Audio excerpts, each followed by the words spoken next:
ಕುಮಾರಸ್ವಾಮಿ ಅವರು JPS JDS ಭವನದಲ್ಲಿ ಇವತ್ತು ಪತ್ರಿಕಾಗೋಷ್ಠಿ ಆರಂಭ ಮಾಡಿರುವಂಥದ್ದು. ಪೂರ್ತಿ ಪತ್ರಿಕಾಗೋಷ್ಠಿ ಇಲ್ಲಿವರೆಗೂ ಗೃಹ ಸಚಿವರ ವಿರುದ್ಧ.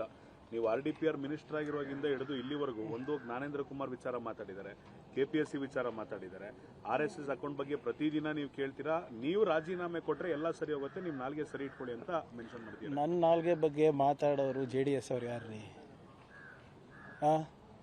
ಈಗ ನೀವು ಪಾಪ ನಿಮ್ಮ ಪಕ್ಷಕ್ಕೆ ಅಸ್ತಿತ್ವ ಉಳಿಸ್ಕೊಳ್ಳಿಕ್ಕೆ ಇವಾಗ ಪ್ರಿಯಾಂಕರ್ಗೆ ಬೇಕಾಗಿದೆ ನಿಮಗೆ. ಇಷ್ಟು ದಿನ BJPಗೆ ಬೇಕಾಗಿತ್ತು, ಈಗ JDSಗೂ ನಾನು ಅನಿವಾರ್ಯ ಆಗಿದ್ದೀನಿ. ಒಳ್ಳೇದು ತಗೊಳ್ಳಿ, ಎಲ್ಲ ಅವ್ರದ್ದು ರಾಜಕೀಯ ಅಸ್ತಿತ್ವ, ನನ್ನಿಂದ ಅವ್ರ ರಾಜಕೀಯ ಅಸ್ತಿತ್ವ ಉಳಿತದೆ ಅಂದರೆ ಮಾತಾಡಲಿ. See, which of my questions is illegal? ಇವರೇ ಅಲ್ವಾ RSS ಬಗ್ಗೆ ದೊಡ್ಡ ಆರ್ಟಿಕಲ್ ಬರೆದಿದ್ದು, ಮರ್ತೋಗ್ಬಿಟ್ಟಿದಾರ. RSS ಒಂದು ವಿಷ ಸರ್ಪ ಅಂದ್ಬಿಟ್ಟು ಯಾರು ಹೇಳಿದ್ದು?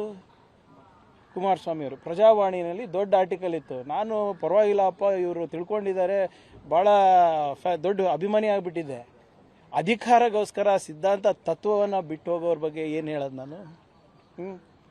I don't have anything to learn from BJP or JDS. ಇವ್ರದ್ದೇನಿದೆ ಹೇಳಿ? ಈಗ IAS ಆಫೀಸರು ಓಡೋಗಿದ್ದಾನ, ನಮ್ಮ ವಶದಲ್ಲಿದ್ದಾನ, ಇವ್ರಿಗೆ ಗೊತ್ತಾ?